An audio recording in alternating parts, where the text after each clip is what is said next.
Well, good morning to you. It's Tuesday, April 5th. I'm Jalea Brooks along with Carlos Diaz, Lindsay Monroe, back with an extra side of sunrise on your Tuesday morning. Yes, exactly. And we wish we had better news as far as the weather goes. But I mean, because we try to be as positive as we can on sunrise. So all morning long, I'm trying to think of ways to spin the weather. Like, well, the plants need it, you know, that's true. You know, and Ducks love it. Ducks love it.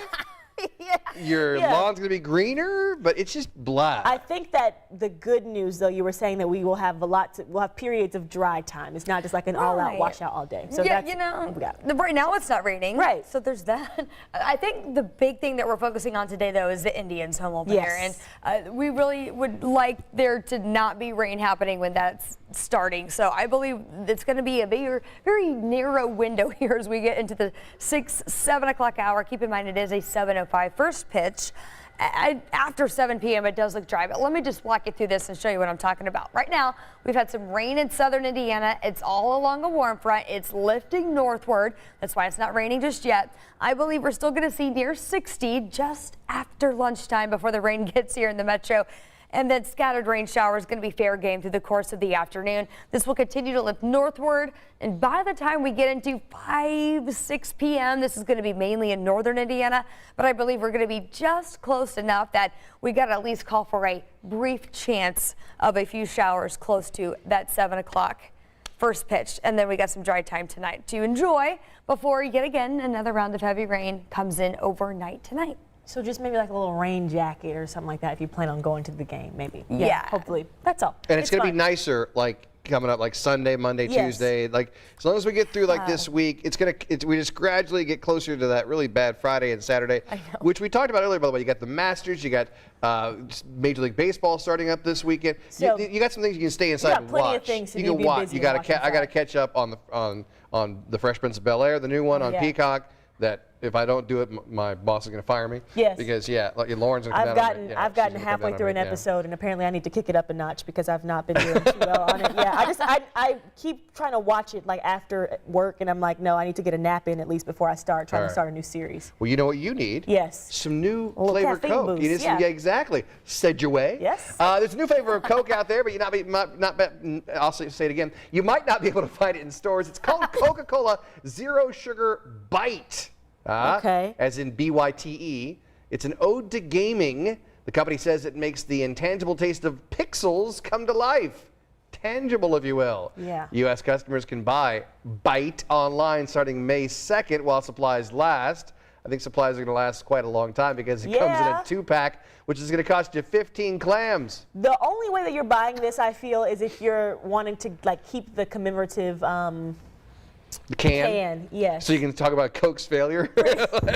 Like this will be somewhere in like the world of Coke, and like for you to taste like, oh, remember way back when they tried to do this? I just don't. Let me break down for you real quick, okay? Because my Greenwood education tells me let us know that each can is $7.50. You're paying $7.50 for a can of Coke Zero. You know, you're paying $7.50 for a can of Coke Zero Bite. Yeah, that's going to have us. And have you ever once wanted to know what a pixel tasted like? That's what I'm saying. There's a lot. I will try most weird flavors. Things. A pixel sounds like it's like licking a printer. I was gonna say what comes to mind when I think of that is like static. Why would I want to taste that? But keep in mind, by the way, I love Coke Zero. Okay, I'm a big. My wife has to tell me you cannot. I would bathe in it if I could. I love Coke Zero, the taste of it. Be up your alley, then. But I'm not going to spend $7.50 for a can of Coke Zero. You know what? I was going to say. Okay, if you guys get it for me. When's your birthday? You guys, November 30th. That's what we're going to save you some. I feel like supplies will still be in November 30th, honestly, because I just don't see anybody going to this. All right, let's switch gears. Always love to talk about my girl Beyonce. She's taking the term bling now to the next level. So she showed off an 80-carat diamond necklace at an Oscars after party, which, by the way, is the most expensive diamond necklace from Tiffany & Company. Now, the jeweler won't tell us just how much it's worth, but Beyonce is the first person to actually wear the diamond. I think it's been on display before, but it's known as the historic 1939 World's Fair necklace. And I meant to look this up before, but I feel like there was a Tiffany diamond that like went viral. We were talking about it earlier because Beyonce was wearing it a little while ago. So I'm going to ask you guys this question. I'll ask Lindsay first while you're looking this up. Okay. But I mean, either of you guys, have you guys ever worn something that was so expensive that you felt uncomfortable? Like, is there ever, or like, you know what I'm saying, like, where you felt more like, oh man, I got to watch out for this. It could be a nice dress or whatever, where you felt like, I'm wearing a lot of. That's very true. I would not be well wearing like that much money on my neck. Like I couldn't function like with something that an 80-carat diamond. Somebody gifted me for an award show a $50,000 watch one time. Didn't give it to me. I'd be afraid to tell the time with it. I had to give it back. I had to give it back. I wore it to give it back, and so I'm like, I got 50 grand on my wrist, and this is back. And like they'd be like, why she won't move her left arm? I would just be too nervous to wear so like that's the thing. $50,000 watch. So she had to have security there because that's 80 carats. That's in the tens.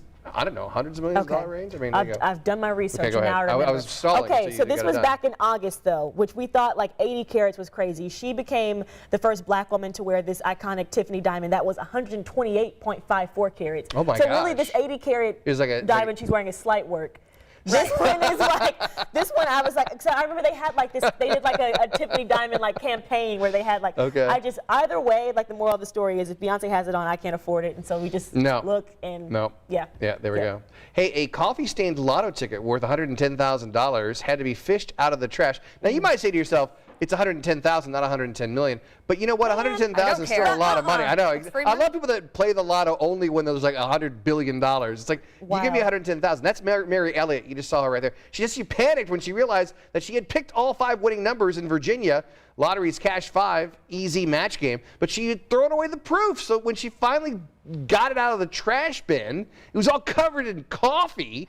So the Virginia Lotto couldn't scan it, but get this, they honored it anyway, as you can see there. And she got her $110,000. I feel like I can honestly say, especially if it's my trash at home, I would fish out a $110 ticket. Oh yeah. Like, so 110,000, absolutely. I'm gonna fish it out. And if I went and told them, they were like, sorry, like we can't scan it. I'd be like, well, you need to find a new scanner. Yeah. Like, or as you said earlier, manually type it in. Manually type it in. Can I speak to the manager? I need to speak to the lottery head, the department, because like especially like, come on now, I have the ticket. Like I need my money now. That's why, and we talked about this earlier on the show. Like, I don't ever throw away a lottery ticket. Like, really? I don't play the lottery that often. But when I buy a lottery ticket, I don't care if I am looking and I see that I'm like, okay, maybe I'm looking wrong, and I'll hide it away, because we do so many stories about people who throw away the winning ticket and they have to fish it out of the trash or it's lost forever. So I just keep them in like a little area. I probably have some from like 1984,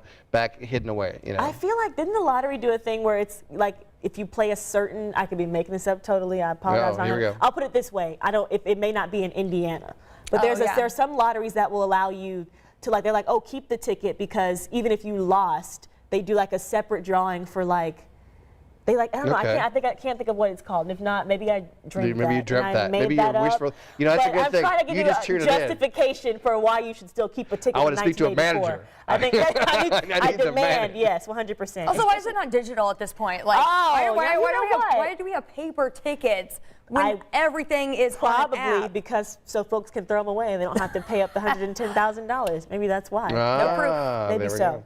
All right, Lindsay, real quick, just take us down that gateway to nowhere as far as the weather goes the rest of the week. I just pulled the 7-day back up. If our friends in the control room want to grab that, I'm telling you what, I do not like putting anything winter related in a forecast at this point. Stop it. Yeah, I see. You did. We asked you yesterday to put a snowflake in there, and you put the snowflake. You put 2 days of snowflakes, Friday and Saturday. Yeah, Saturday is going to be a little brutal, honestly. I think we're going to see a little bit of a wintry mix here on Friday, but then that continues into Saturday morning. The low is 33. We've got places in northern Indiana that are going to be in the upper 20s. So any little leftover moisture is going to bring in that chance. And by the way, just so you know, on Saturday, we were supposed to, my family and I were going to go to Nashville, Tennessee, play some golf and to kind of get away from the colder. It's colder in Nashville, Tennessee on Saturday than it is in Indianapolis. It's a high of 40 in Nashville. That makes sense. So it's colder down south than it is in Indy. So,